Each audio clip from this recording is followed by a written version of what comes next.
It's such a hassle with the hospitalization and everything. Let's get a divorce. When I was diagnosed with breast cancer and feeling down, my husband said unbelievable things to me. He handed me divorce papers and walked out on me. At first, I was shocked by his actions. But gradually, anger welled up inside me. So, just as he wished, I submitted the divorce papers. I don't care even if he regrets it later.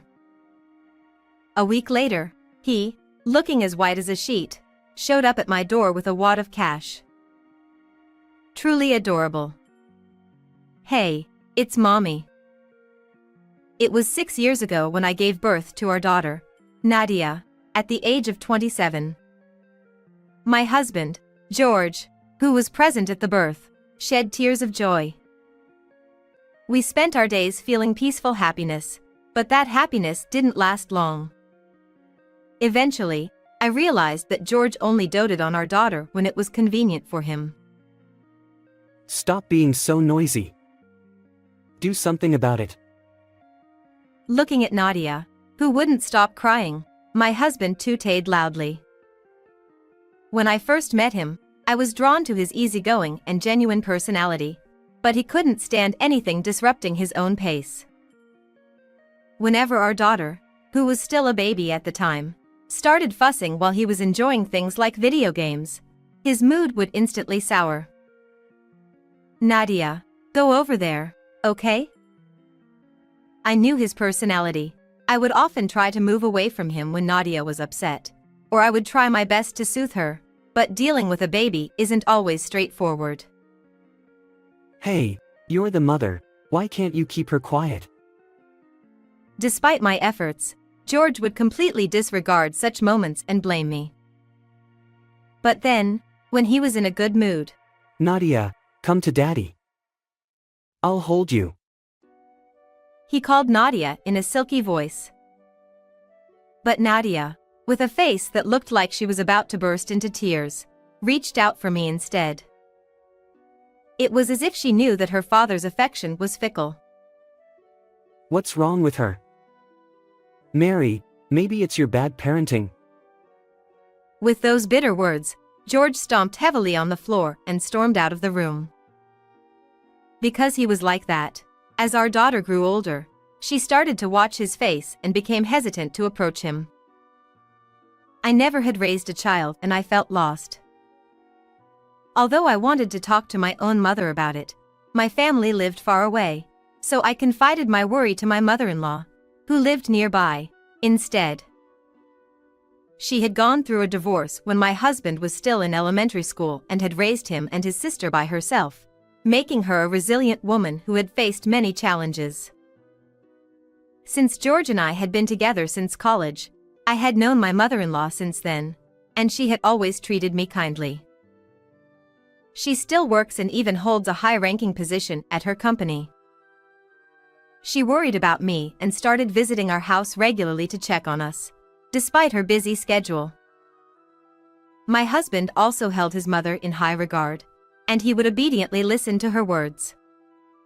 Besides, having my mother-in-law's support was incredibly reassuring for me. Although I had mixed feelings towards George, I wanted to build a good family for her sake as well. There were times when I couldn't agree with George, and I would voice my opinions.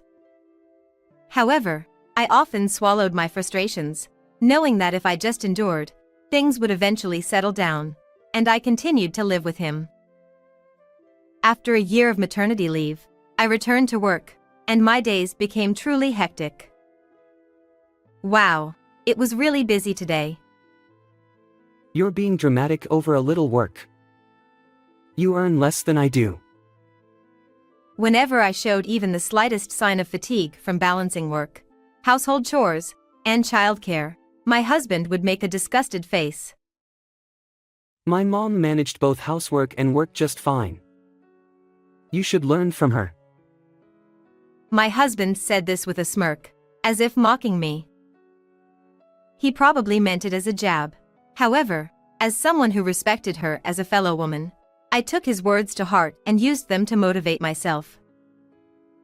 As time passed and our daughter turned 5, I began to notice a different change in my husband's behavior.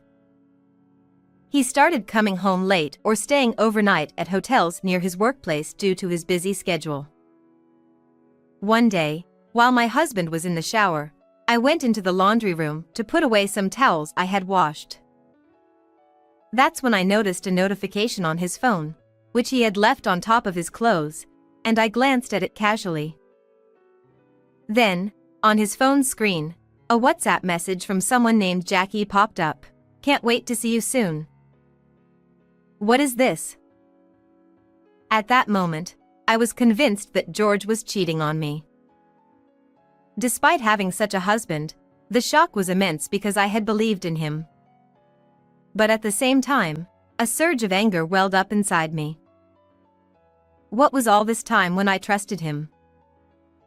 Getting divorced crossed my mind, but George was Nadia's only father, and I didn't want to upset my mother-in-law either. For the time being, instead of pursuing infidelity, I took steps within my power to prepare for whatever might come in the future. About a month after discovering my husband's betrayal, I was perplexed by the results of a health checkup I had at work. While the general items showed no abnormalities, the optional breast cancer screening indicated that I needed a detailed examination.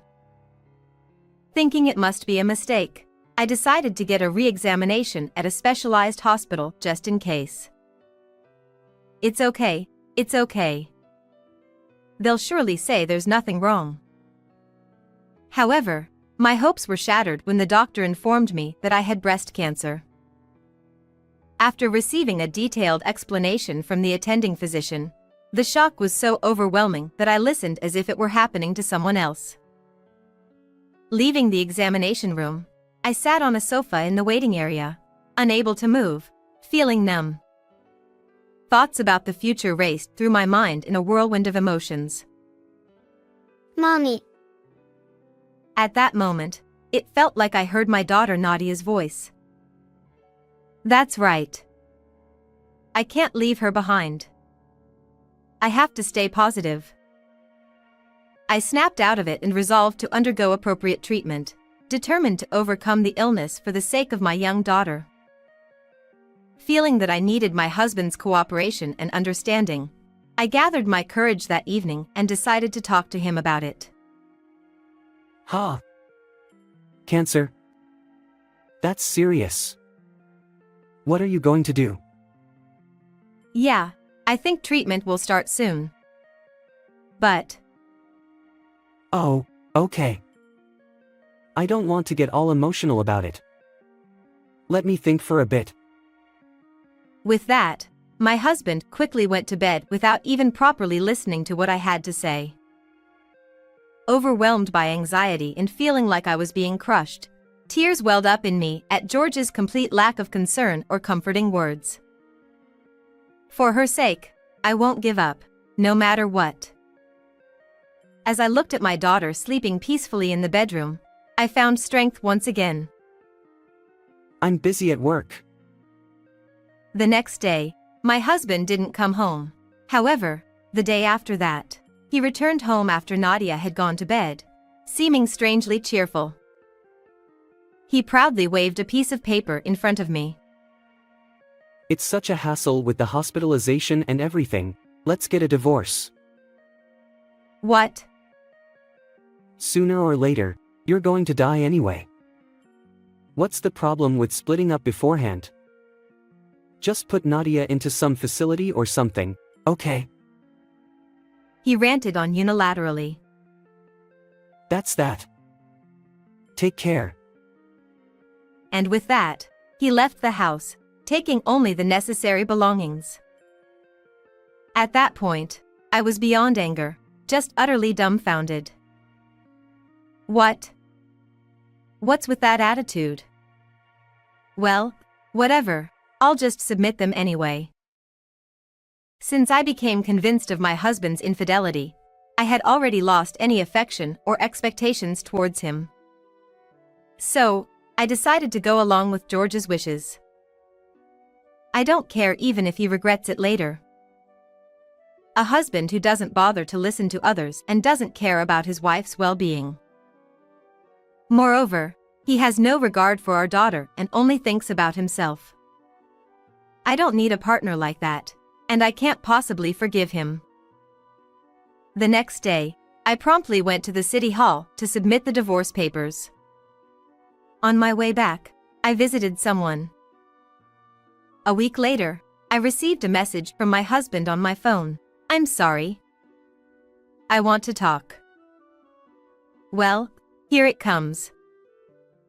I replied to him, "Come to the house tonight." I arranged for Nadia to stay with my sister-in-law during that time. I didn't want my daughter to see her father in such a pitiful state. That evening, George arrived at our home looking pale, and he was holding something in his hand. I'm sorry. Please, let's forget about the divorce. As soon as he entered the house, he began to apologize, his attitude completely different from the other day. What are you up to now?" I said coldly, and he looked flustered with teary-eyed. You suddenly dropped the bomb about having cancer, and I got all shaken up and said those things. He grabbed my arm and shook it back and forth, looking at me from under his brows. I struggled to understand how he could think I would forgive him just like that. "I confided in you first, George. I was hurt and sad when you didn't even bother to listen to me and just mentioned divorce." It seemed I hit a nerve as my husband was left speechless, mumbling incoherently. Anyway, please take this. It's my sincerity. Use it for your treatment. He handed me a brown envelope that he had been holding tightly in his hand. There's $2,000 in there. Should be enough, right? He said with a smug look on his face, rubbing the tip of his nose with his finger. However, I coldly pushed it back towards him. This is nowhere near enough. I'm trying to do something nice for you, and this is how you react? My husband yelled at me, his face turning red. At that moment, someone appeared from the next room. Acting all high and mighty. George, you need to remember your place. Mother? Why are you here? With the sudden appearance of my mother-in-law, my husband couldn't hide his surprise, but then he seemed to quickly come up with something, and his face lit up. Mom, it's awful. I gave her $2,000, and Mary just pushed it back at me. Of course she did. When I told you to apologize properly to Mary and make things right, that's not what I meant. My husband clung to his mother for help, but she remained unfazed and responded sharply. In fact, after submitting the divorce papers at the city hall, I visited my mother-in-law's house. There, I told her about George leaving the house unilaterally. It was also at my request that she was waiting in the next room at that moment. After hearing Mary's story, I contacted this foolish son.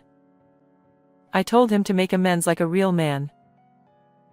It seemed my husband's idea of making amends was to offer $2,000 and ask for reconciliation. So that's what it was. What a cheap display of sincerity. Truly, it's embarrassing, even though he's my son. Wait a minute.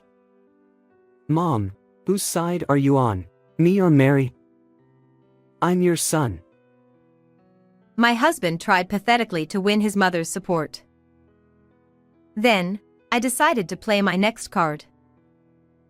George, you've been cheating, haven't you? For the past year, you've been coming home late or staying out overnight. I thought something was up. I don't know what you're talking about. Despite his denials, beads of sweat formed on his forehead, clearly showing his agitation. Is that true? Since I hadn't yet told my mother-in-law about George's infidelity, she turned on him with a fierce look, demanding answers. Mom, That's not true. Mary's just misunderstanding. My husband hastily tried to deflect, but I wouldn't let him get away with it. She's Jackie, right? Look, isn't this her? I confronted him, showing a picture of my husband and a young woman looking friendly together.